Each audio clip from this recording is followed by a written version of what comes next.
Hello everyone, I'm Charlie Danis of Capital Athletics. Welcome in to the final edition of the Craig Candeto Show here in 2015. I'm now joined by the head football coach of the Capital Football Program, Craig Candeto. Coach, last week 45-30 loss to Heidelberg. You and I were talking last week about how they got themselves a young quarterback, a sophomore as a matter of fact, and Tyler Stoyle, 283 passing yards, 2 touchdowns. How did he look from your vantage point? Too good. He did a nice job. He's a good quarterback, like we mentioned before, and handled the situations well. Got the ball to his playmakers, and they put some points up on us. How did you feel your defense did against the Student Princes? Well, overall, I would say we were disappointed with the outcome. Anytime you give up 45 points and 500 yards of offense, it's not a good outing. But the one positive that I did take from that performance was the fact that our third quarter was where we wanted it to be. And that's one thing I harped on in the post game is just the third quarter was a shutout for our defense. And, we made some stops. I think it was a 4th down stop. We forced them to punt. We did some things in that third quarter that we haven't done all year. So it was really exciting to see our defense step up and keep us in the football game there because it was 28-9 at halftime. And certainly they could have come out and just run us out the ballpark there. But our defense stepped up, made a lot of plays, which kept us in the game, which in turn, at the end of the football game, we had a chance to win it. You had to welcome back a guy in that game against Heidelberg, Brent Walton, 22 carries, 103 yards, and 2 touchdowns.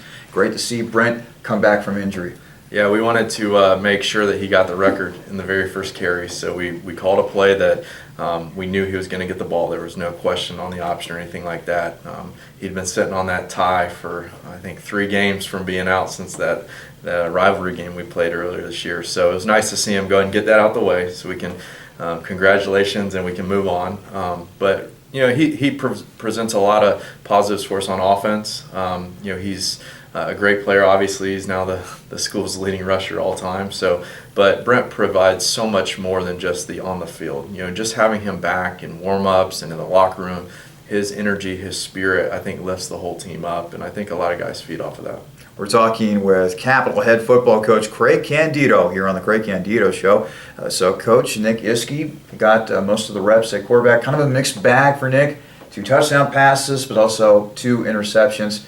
Not only in this game, but to this point in the season, how do you think Nick has progressed as a quarterback? I think he's progressed well. I think a lot of times we forget about he's still young. Our quarterbacks both are still young. I mean, if you think about Nick, we're in game 9 now. It's his 17th game starting, and I'm sure he would agree last year was probably a blur for him for most of the games that he started. So I think the game's starting to slow down for him, and he's starting to make better decisions. He's getting us in good plays. He's got a better command of the offense, and 2 interceptions.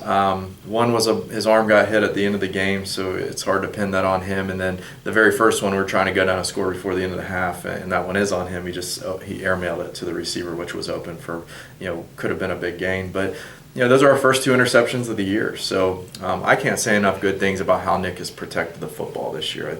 I think we had 9 interceptions last year overall, which is entirely too many for an option team. So for those 2, the only 2 of this year to come in the 9th game, that speaks to his decision making and his ability to protect the football this year. So your final opponent 2015 is going to be Marietta, a team that you beat last year. The Pioneers 2-7 on the season. They got a number of different options when it comes to running the football. Roger Bush, Nick O'Neill are 2 of the guys that really stand out in terms of the run game. What do those guys present in the run game in your view? Well, they're both pretty big backs.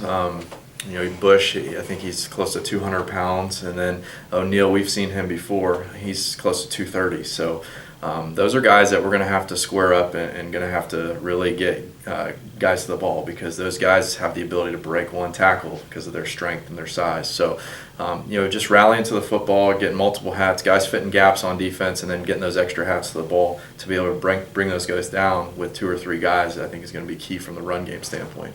This is the Craig Candeto Show here on athletics.capital.edu. I'm Charlie Danis of Capital Athletics. Craig Candeto to my left. Let's continue the discussion here on Marietta. Their quarterback, Lucas Havens, it's been a disappointing year for him. 4 touchdowns, 5 interceptions. There are times that he does a great job running the football, but then there are some other times where he's trying to make a play downfield, and you see with the touchdown to interception ratio that he's turned the ball over a couple of times. Could this be a big day for your pass rush? Well, I sure hope so. We got another sack this past week, which was good. We struggled in that department. So I sure hope so, because I think if you can get to a guy like that who is lacking in confidence a little bit at the quarterback position possibly, it could be a long day for him. So I think our defensive line's hungry to have a breakout game, and I hope we are able to do that, because I think that will severely affect their pass game, and in turn, if they can't throw the football, that puts a lot more pressure on the run game. Last year's game was a shootout to the extreme. Do you foresee something like that happening this year? Whatever it takes to win, really. I don't know. Sometimes those games are ones that you look at and you say, well, it's going to be a high-scoring game, and then both defenses step up and play really well, and you're looking at a 21-20 game or something like that. So I think we're going to do whatever it takes to win the football game. With the way the season's been, hopefully our defense can step up and make some quality stops, and I really believe that they can. But again, if it's a shootout and we have to win it, if it's a defensive struggle and we win 2-0, I'm okay with that as well. Finally, Coach, it's going to be senior day. Jake Brakey, James Estes, Wally Brewer, Jake Skelton, Vince Austin, Aaron Viscout, Zach Wyrick. They're all going to be playing their final game of this season, the final game of their Capital career, their final game at Bernlohr Stadium. What have those gentlemen meant to your program? They've meant a lot. And, every year, I've only been here, this is my third year, so every year the senior class means more and more to me as a coach, because those guys, it's neat to see those guys develop. And for me, it's been 3 years with those guys, and they've stuck out a lot of the pressures, the problems of the program, and really dedicated themselves to being here and trying to see this thing through. So those guys are a special group for me, because I remember them, I guess they were freshmen when I came in the spring of their freshman year. So been with them for a while now, and it is a small group, but those guys have done a good job for us, leading by example, and being able to hopefully lay that foundation for what those other guys coming along are going to be able to stand up on and continue to build this program. A win would mean a lot to send them out for their Capital careers, I would assume. Oh, it'd be great. I mean, obviously, you always remember that last game, regardless of, what year you are. You always remember that last game of the season, and I think especially even more as a senior, because that is going to be their last game in college ever. So I'm sure there'll be some emotion for those guys. I'm sure they're going to play with some extra passion and extra spirit. But yeah, getting a win, especially at home, because last year we were on the road and had to do it on the road, but being at home, senior day, getting that win. I remember 3 years ago when we did that for our big group of seniors. We had 18 seniors that first year. It was a really special day to be able to win on senior day in Bernlohr. So I hope we get the same thing this week. All right, Coach. Hopefully you can deliver a win on senior day. Thanks so much for joining us, and good luck against the Pioneers. Thanks, Charlie. That was head coach Craig Candeto. Join us here on the Craig Candeto Show for Capital Athletics. I'm Charlie Danis. We'll see you next time.